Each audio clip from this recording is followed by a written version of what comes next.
High বন্ধুরা, কেমন আছেন সবাই? আজকে আমি আপনাদের মাঝে যে ওষুধটা নিয়ে চলে আসলাম সেটা হলো এলিসা ট্যাবলেট।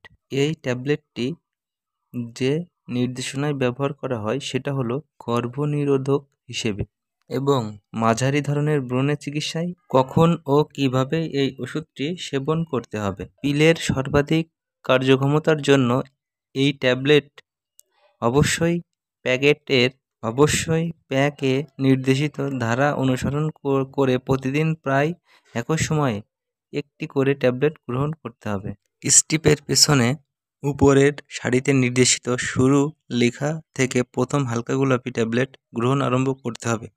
একটানা 24 দিন পর্যন্ত হালকা গোলাপি রঙের ট্যাবলেট গ্রহণ শেষ করে 25তম দিন থেকে পরবর্তী 4 দিনের জন্য প্যাকের শেষ সারি থেকে প্রতিদিন একটি করে সাদা রঙের নিষ্ক্রিয় ট্যাবলেট গ্রহণ করতে হবে।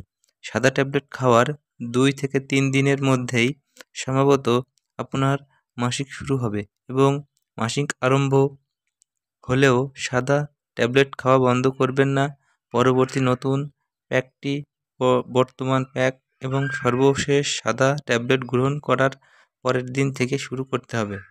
আপনি যদি পিল খেতে ভুলে গেলে কি করবেন? যেহেতু সাদা রঙের ট্যাবলেট হচ্ছে প্লাসেবো, তাই যদি কোনো কারণে একদিন সাদা রঙের ট্যাবলেট খেতে ভুলে যান কোনো সমস্যা নেই, কিন্তু যদি কোনো কারণে একদিন হালকা গোলাপি রঙের ট্যাবলেট খেতে ভুলে যান তবে পরের দিন মনে পড়বে তখনই ভুলে যাওয়া হালকা ট্যাবলেটটি খেয়ে নেবেন। বন্ধুরা, ট্যাবলেটটির বর্তমান বাজার মূল্য 420 টাকা।